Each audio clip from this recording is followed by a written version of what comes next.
महापुरुष हैं जिनके गले की हड्डी बनी हुई है, बुद्ध, कबीर और डॉक्टर अम्बेडकर। ये तीन इस धरती पे ऐसे महापुरुष पैदा हुए हैं जो हिंदूवाद के रीढ़ की हड्डी, गले की हड्डी बनी हुई है, जो ना निगले बन रहे हैं, जो ना उगले बन रहे हैं। घर का धर्म है ना भाई, मेरे घर में मेरा धर्म राष्ट्रीय धर्म कौन सा सनातन है, तो उनके घर का धर्म होगा, देश का धर्म थोड़ी है। अब स्वामी जी राष्ट्रीय का मतलब क्या? अरे तो उनके घर में उनका जो राष्ट्र उनका घर ही है बस, और कौन सा घर से बाहर कौन पूछ रहा है उन्हें? राष्ट्रीय मंदिर बनना है। ओहो, राष्ट्रीय मंदिर बना लो, राष्ट्रीय मस्जिद बना लो, राष्ट्रीय कुछ बना लो, लेकिन राष्ट्रीय संविधान है और राष्ट्रीय संविधान से ऊपर कुछ नहीं है।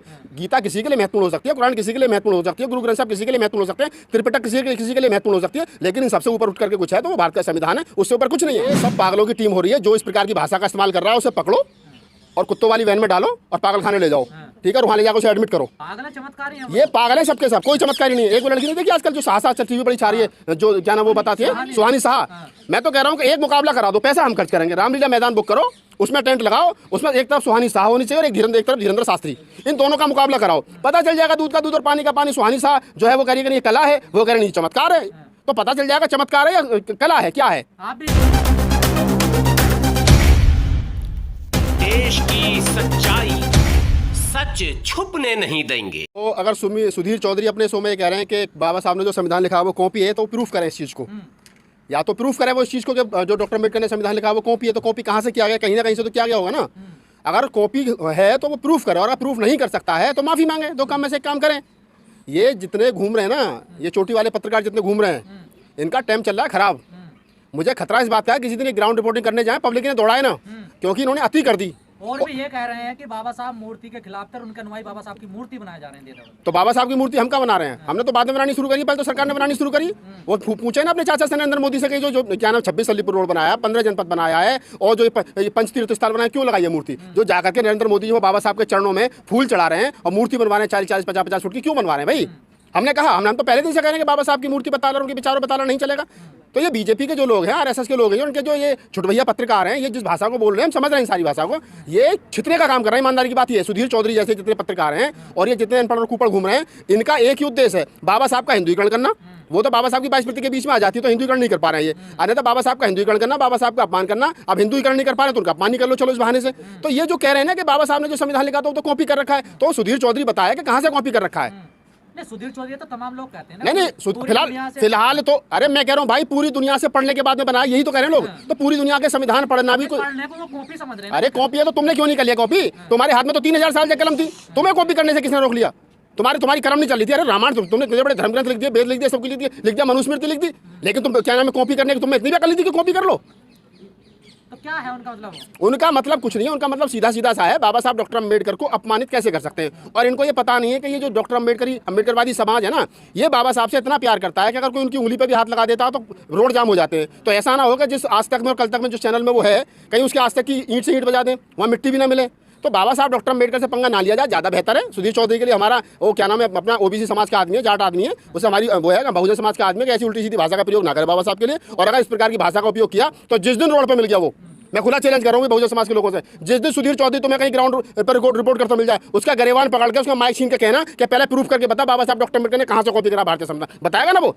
कि आरोप लगा देना आसान है ना। अरे यहाँ सारी दुनिया मनोज मुंतशिर की तरह थोड़ी घूम रही है, किसी कवि की अंग्रेजी में कविता चुराई और हिंदी में टाइप करके कह दी कि मैंने लिखी है। ये पागल थोड़ी है लोग। इस देश के अंदर बड़े बड़े संविधान विद बैठे, कौन सा है, कहाँ से पढ़ गया संविधान, कौन सी लाइन कॉपी करी है, बताया तो सही लाइन कहाँ से कॉपी करी गई है। और ये भी कह रहे हैं कि बाबा साहब ने जब संविधान बना दिया तो वो फिर आंदोलन के पक्ष में नहीं थे, और लोग रोज आंदोलन करते हैं। जब संविधान आप सही तरीके से लागू नहीं करोगे, संविधान के विरोध में काम करोगे, मनुस्मृति को इस देश के ऊपर लागू करना चाहोगे, हिंदू राष्ट्र बनाना चाहोगे इस देश के, जबकि संविधान ये कहता है कि संवैधानिक सोच को डेवलप होनी चाहिए। यहाँ तुम आए दिन कभी धीरेन्द्र शास्त्री, कभी राम रहीम, कभी कोई, हर 2 साल के बाद में तुम नया महात्मा नया बाबा ला करके अंधविश्वास फैला रहे हो। तो लोग आंदोलन नहीं करेंगे तो क्या करेंगे? अपने अधिकार मांगने के लिए अगर आपको लोगों को आंदोलन करना पड़ेगा तो लोग आंदोलन करेंगे, और एक बार नहीं 100 बार करेंगे। आप एनआरसी जबरदस्ती थोप रहे हो, आप SC/ST एट्रोसिटी एक्ट को जबरदस्ती खत्म करो तो लोग आंदोलन नहीं करेंगे। बाबा साहब डॉक्टर अम्बेडकर ने ये कहा था कि हमारे पास में अपना संविधान है, अब हमें आंदोलन करने की जरूरत नहीं है। लेकिन अगर तुम आंदोलन का सही गलत आंदोलन को ये समझ लो कि संविधान को तुम लागू नहीं करोगे, लोग आंदोलन भी ना करें, बोले भी ना, तो इसका मतलब तुम तो ये करना चाह रहे हो कि लोग आप पिटाई भी करो और लोग चीखे भी ना।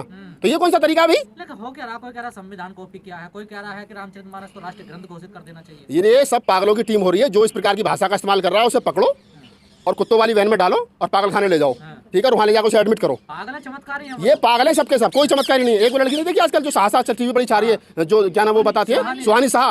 मैं तो कह रहा हूँ कि एक मुकाबला करा दो, पैसा हम खर्च करेंगे, रामलीला मैदान बुक करो, उसमें टेंट लगाओ, उसमें एक तरफ सुहानी शाह होनी चाहिए और एक तरफ धीरेन्द्र शास्त्री, इन दोनों का मुकाबला कराओ, पता चल जाएगा दूध का दूध और पानी का पानी। सुहानी शाह जो है वो कह रही है ये कला है, वो कह रहे हैं चमत्कार है, तो पता चल जाएगा चमत्कार है या कला है, क्या है। आप भी यूपी से आते हैं, माननीय सीएम योगी जी कह रहे हैं कि सनातन धर्म जो है राष्ट्रीय धर्म है। योगी जी के घर का धर्म है ना भाई, मेरे घर में मेरा धर्म राष्ट्रीय धर्म कौन सा सनातन है, तो उनके घर का धर्म होगा, देश का धर्म थोड़ी है। अब स्वामी जी राष्ट्रीय का मतलब क्या अरे तो उनके घर में उनका जो राष्ट्र उनका घर ही है बस, और कौन सा, घर से बाहर कौन पूछ रहा है उन्हें। राष्ट्रीय मंदिर बनना है, ओहो राष्ट्रीय मंदिर बना लो, राष्ट्रीय मस्जिद बना लो, राष्ट्रीय कुछ बना लो, लेकिन राष्ट्रीय संविधान है और राष्ट्रीय संविधान से ऊपर कुछ नहीं है। गीता किसी के लिए महत्वपूर्ण हो सकती है, कुरान किसी के लिए महत्वपूर्ण हो सकती है, गुरु ग्रंथ साहब किसी के लिए महत्वपूर्ण हो सकते हैं, त्रिपिटक किसी के लिए महत्वपूर्ण हो सकती है, लेकिन इन सबसे ऊपर उठ करके कुछ है तो वो भारत का संविधान है, उससे ऊपर कुछ नहीं है। आप अम्बेडकरवादी इसमें विरोध क्यों करते हैं? कहाँ विरोध कर रहे हैं भाई, हम कहाँ कर रहे हैं विरोध? हम तो सिर्फ हिंदू राष्ट्र नहीं बनने देते। अरे हम हिंदू राष्ट्र क्यों बन जाते इस देश को? मैं हिंदू नहीं हूँ, आई एम नॉट हिंदू। अगर ये देश हिंदू राष्ट्र बन जाएगा तो मैं कहाँ जाऊंगा फिर? मुझे कहाँ भेजेंगे बता जरा? तो हिंदू ही है ना? कहाँ हिंदू? किसने कहा? ना मैं तो बिल्कुल हिंदू नहीं हूँ ना, मैं कहाँ हिंदू? मैं तो जब पैदा हुआ था मेरे कान में भंते जी आए थे, बोल करके गए थे तू रामकृष्ण को ईश्वर नहीं मानेगा ना उनकी पूजा करेगा। वो दूसरी बोल करके गए थे कि तू ब्रह्मा विष्णु ईश्वर को ईश्वर नहीं मानेगा ना उनकी पूजा करेगा। तीसरी बात मेरे कान में बोली थी भंते जी ने, बहुत भिक्षु ने, कि तू कोई भी काम कर्मकांड ब्राह्मणों के हाथों से नहीं कराएगा और ना कभी मंदिर जाएगा। तो मैं हिंदू कहाँ रह गया जब मेरे पहली मेरे सब कान में डाल दिया मैं बुद्धिस्ट हूँ? विष्णु के अवतार थे 10 में। कौन कह रहा है? कहाँ लिख रहा है?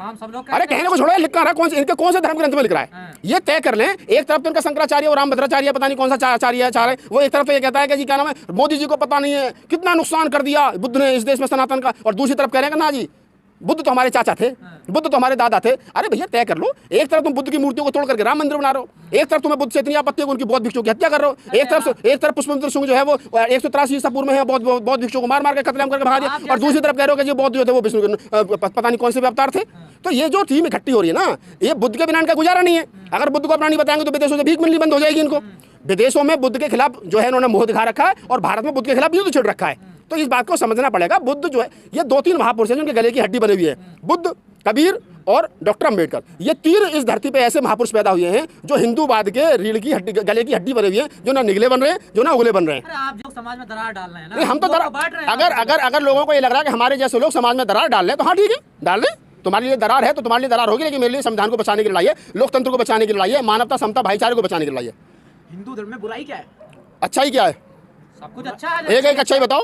जो हिंदू धर्म देश की आधी आबादी महिलाओं को पढ़ने से वंचित करता हो, जो हिंदू धर्म देश की 1/4 आबादी दलितों को पढ़ने से वंचित करता हो, जो 52% ओबीसी को पढ़ने के लिए वंचित करता हो, जो हिंदू धर्म सिर्फ 3% ब्राह्मण को शिक्षा, 4% ठाकुरों को लड़ने के लिए और 5% बनियों को सिर्फ बिजनेस करने की अनुमति देता हो और उसके बाद तमाम लोगों को गुलाम बनाए रखने की साजिश करता हो, ऐसे हिंदू धर्म को आग लगा दो। क्या करना है हिंदू धर्म का? तो पुरानी बात पुराने अरे तो धर्म ग्रंथ तो वही है, धर्म ग्रंथ तो वही है भैया। अगर मनुस्मृति लागू करोगे तो धर्म ग्रंथ तो वही है। बदलाव कर रहे हैं ना, तो कहाँ बदलाव कर रहे हैं? एक ही अरे शिक्षा कर दिया। हाँ तो मैं कहता हूँ एक ही चौपाई पे जूता बांध रहा है पिछले 1 महीने से, ढोल के बाद सूत्र पशुनारी। अच्छा कह रहे हैं कि साहब उसका मतलब जो है वो ताड़ने का मतलब शिक्षा, अभी नया शब्द बोले आए, पहले कहते थे ताड़ने का मतलब देखना होता है, अब ये नया लिया कि ताड़ने का मतलब शिक्षा करना होता है। ढोल ले जाओ यहीं रखेंगे और एक बड़े से बड़ा शंकराचार्य बताओ ढोल को कैसे पढ़ाओगे, कौन सा तरीका है? बड़े से पढ़ाओ, उसे ABCD सिखा दो तुम, वो तो बाद की बात, तो ग्रामर और ट्रांसलेशन एक्टिव पैसिव तो बाद में, पहले से ABCD सिखा दो तुम ढोल को।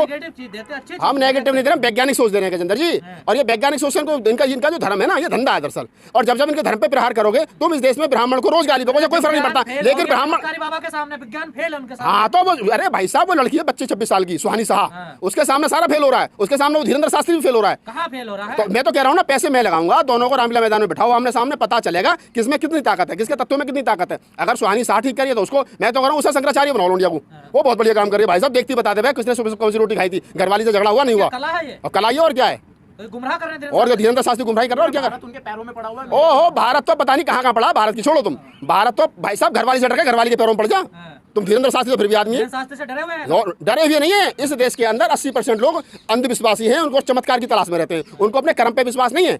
मैं तो नहीं गया आज तक कभी मंदिर मस्जिद, मैं कहाँ के बताओ, हम आज तक जीवन में कभी मंदिर नहीं गए, जीवन में कभी पंडित जी से नहीं मिला। संस्कृति को खत्म कर रहे हैं, संस्कृति को थोड़ी खत्म कर रहे हैं, हम विज्ञान को बढ़ावा दे रहे हैं। नहीं हम विज्ञान को बढ़ावा दे रहे हैं। अगर इस देश के अंदर कहीं भगवान नाम की कोई चीज है, राम कृष्ण जितने को ये भगवान और ईश्वर मानते हैं, अगर इनमें कोई ताकत है तो मेरा सबसे बड़ा सवाल है कि जब उसको पता था कि मैं धरती पे पैदा होने के बाद में राहुल नागपाल तुझे नहीं मानेगा तो उसने मुझे पैदा क्यों करा? मेरा पहला सवाल वो भगवान से। और दूसरा सवाल, जब इस देश के अंदर 5-5 साल की बच्चियों के साथ में रेप होते हैं और भगवान कुछ नहीं करता है तो कहाँ है भगवान? और जब सुनो उस इसी मंदिर इसी धरती पर जब मंदिरों में 5-5 साल की बच्चियों के साथ में पुजारी रेप करता है तब भगवान दंड क्यों नहीं देता है? इस देश के अंदर भगवान नाम की कोई चीज नहीं है, ये भगवान नाम का एक षड्यंत्र जो चतुर और चालाक लोगों ने अपने फायदे के लिए बना रखा है।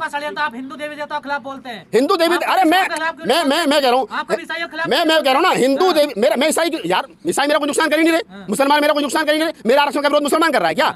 मेरा आरक्षण का विरोध हिंदू कर रहा है क्या? ईसाई कर रहा है क्या? सिख कर रहा है क्या? नहीं, कहाँ कर रहे हैं बताओ मुझे, बताओ मेरे किस अधिकारी की सीआर खराब जो वो मुस्लिम ने करी है, किस अधिकारी? अरे भाई साहब फूक मारने दो, कान में मार दो, मैं तो नहीं जा रहा। मैं तुमसे सिर्फ मैं सिर्फ ये बात कह रहा हूँ कि आप मेरे सवाल को जवाब को कंप्लीट होने दें। इस देश के अंदर कितने लोग ऐसे हैं जो, मैं कह रहा हूँ कि भगवान को मैं नहीं मानता यार, भगवान मेरी पूछ पाड़ ले, मैं नहीं मानता भगवान। जाओ जो होता है भगवान पे कर ले। पेरियार के 15 सवाल आज तक जिंदा है। केस होगा, अरे केस नहीं, तुम मुकदमा कोर्ट पैंट सब कुछ कर दो, मेरे को मुझे कोई फर्क नहीं पड़ता, लेकिन मेरा सवाल वहीं का वहीं खड़ा है। मैं भगवान को नहीं मानता हूँ, ना मानूंगा। जो भगवान में ताकत और मैं करूं, मेरा सीधा चैलेंज भगवान से है।